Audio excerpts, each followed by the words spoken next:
देवी दुर्गा कवच के पाठ से मिलता है आरोग्य का शुभ वरदान।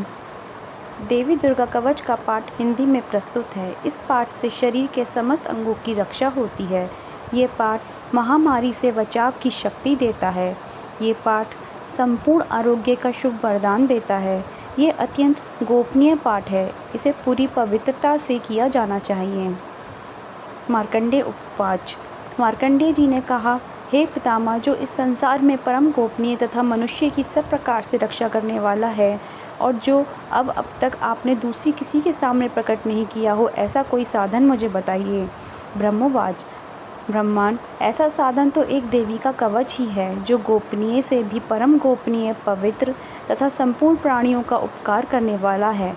महामुने, उसे श्रवण करो।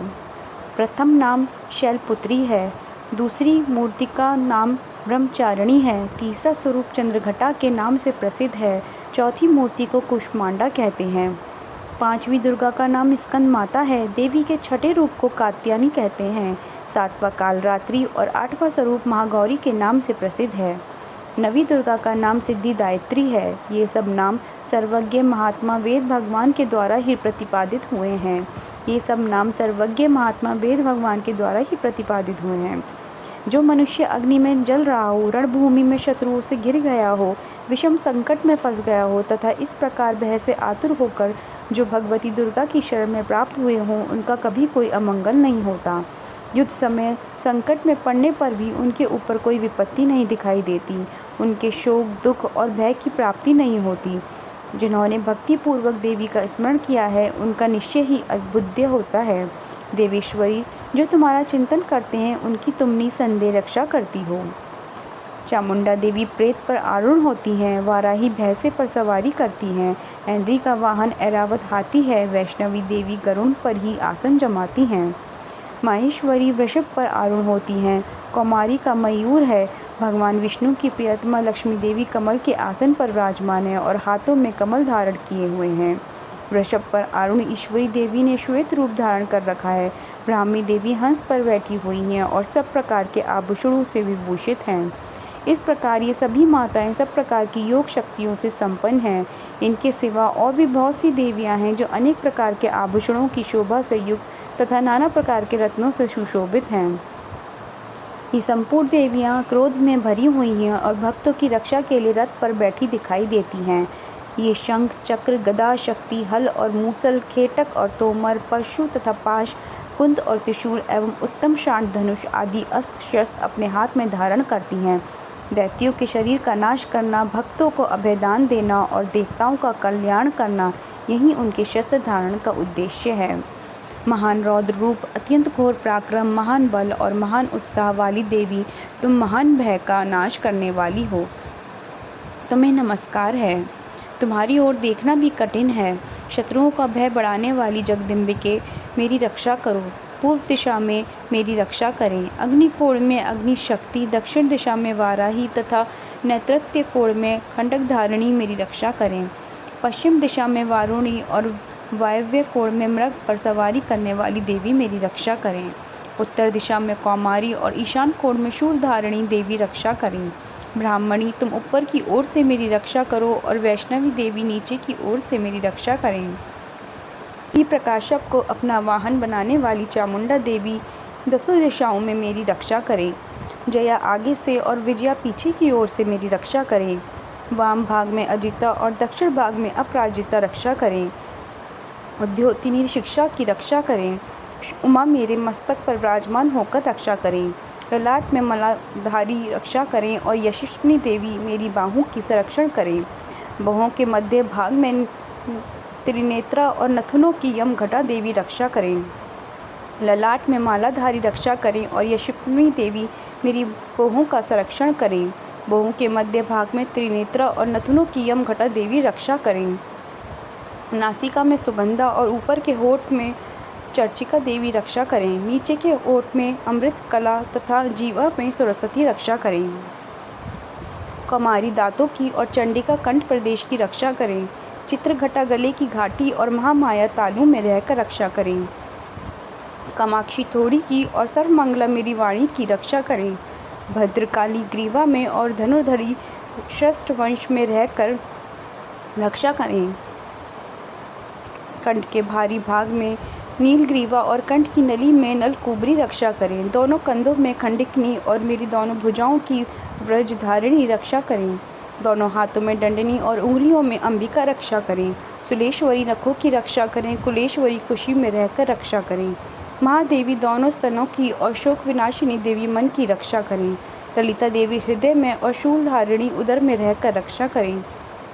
नाभि में कामिनी और गुहा की गुहेश्वरी रक्षा करें। पूतना और कामिका लिंग की और महिषवाहिनी गुदा की रक्षा करें। भगवती कटी भाग में और विंध्यवासिनी घुटनों की रक्षा करें।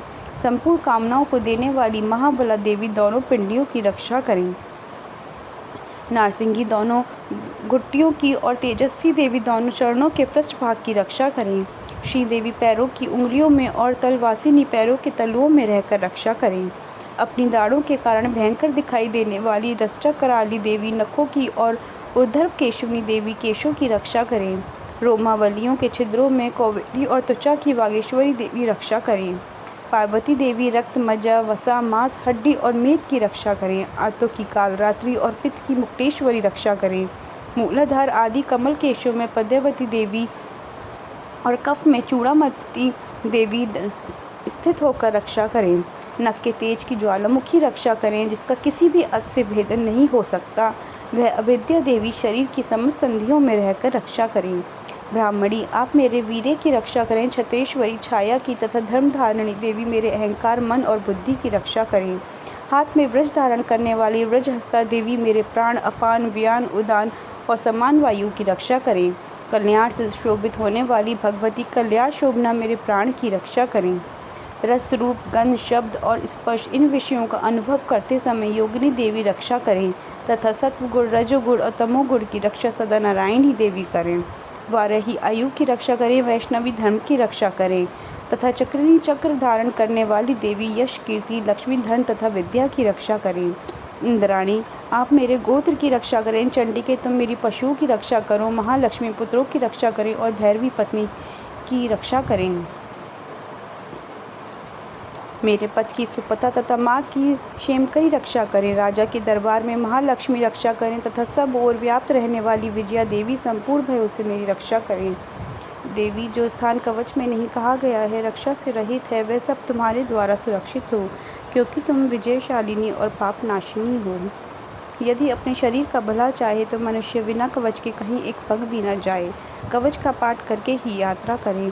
कवच के द्वारा सब ओर से सुरक्षित मनुष्य जहाँ जहाँ भी जाता है, वहाँ वहाँ उसे धन लाभ होता है तथा संपूर्ण कामनाओं की सिद्धि करने वाली विजय की प्राप्ति होती है। वह जिस जिस अभिष्ट वस्तु का चिंतन करता है, उसको निश्चय ही प्राप्त कर लेता है। वह पुरुष इस पृथ्वी पर तुलना रहित महान ऐश्वर्य का भागी होता है। कवच से सुरक्षित मनुष्य निर्भय हो जाता है। युद्ध में उसकी पराजय नहीं होती तथा वह तीनों लोकों में पूजनीय होता है। देवी का यह कवच देवताओं के लिए भी दुर्लभ है। जो प्रतिदिन नियम पूर्वक तीनों संध्याओं के समय श्रद्धा के साथ इसका पाठ करता है, उसे देवी कला प्राप्त होती है तथा वह तीनों लोकों में कहीं भी पराजित नहीं होता। इतना ही नहीं, वह अपमृत्यु रहित हो 100 से भी अधिक वर्षों तक जीवित रहता है। मकड़ी, चेचक और कोढ़ आदि उसकी संपूर्ण व्याधियाँ नष्ट हो जाती हैं। कनेर, भाग, अफीम, धतूरे आदि का स्थावर विष, सांप और बिच्छू आदि के काटने से चढ़ा हुआ जड़म विष तथा अहिफेन और तेल के संयोग आदि से बनने वाला कृत्रिम विष, ये सभी प्रकार के विष दूर हो जाते हैं, उनका कोई असर नहीं होता। इस पृथ्वी पर मरण, मोहन आदि जितने अभिचारिक प्रयोग होते हैं तथा इस प्रकार के मंत्र यंत्र होते हैं, वे सब इस कवच को हृदय में धारण कर लेने पर उस मनुष्य को देखते ही नष्ट हो जाते हैं। यही नहीं, पृथ्वी पर विचरने वाले ग्राम देवता, काष्ठचारी देव, विशेष जल के संबंध से प्रकट होने वाले गण, उपदेश मात्र से सिद्ध होने वाले निम्न कोटि के देवता, अपने जन्म के साथ प्रकट होने वाले देवता, कुल देवता, माला, डांकनी, शंखनी, अंतरिक्ष में विचरण करने वाली अत्यंत बलवती भयानक डाकनियाँ, ग्रह, भूत, पिशाच, यक्ष, गंधर्व, राक्षस, ब्रह्म राक्षस, द्वेताल, कूष्मांड और भैरव आदि अनिष्टकारक देवता भी हृदय में कवच धारण किए रहने पर उस मनुष्य को देखते ही भाग जाते हैं। कवचधारी पुरुष को राजा से सम्मान वृद्धि प्राप्ति होती है। यह कवच मनुष्य के तेज की वृद्धि करने वाला और उत्तम है। कवच का पाठ करने वाला पुरुष अपनी कीर्ति से विभूषित भूतल पर अपने सुयश के साथ साथ वृद्धि को प्राप्त होता है। जो पहले कवच का पाठ करके उसके बाद सप्तशती चंडी का पाठ करता है, उसकी जब तक वन पर्वत और कान्नाओं सहित यह पृथ्वी टिकी रहती है, तब तक यहाँ पुत्र पौत्र आदि संतान परंपरा बनी रहती है। देह का अंत होने पर वह पुरुष भगवती महामाया के प्रसाद से नित्य परम पद को प्राप्त होता है, जो देवताओं के लिए भी दुर्लभ है। वह सुंदर दिव्य रूप धारण करता और कल्याण शिव के साथ आनंद का भागी होता है। जय माता दी। ओम सब मंगल मंगले शिवे सर्वासाधिके शरण्ये त्र्यंबके गौरी नारायणी नमस्तुते।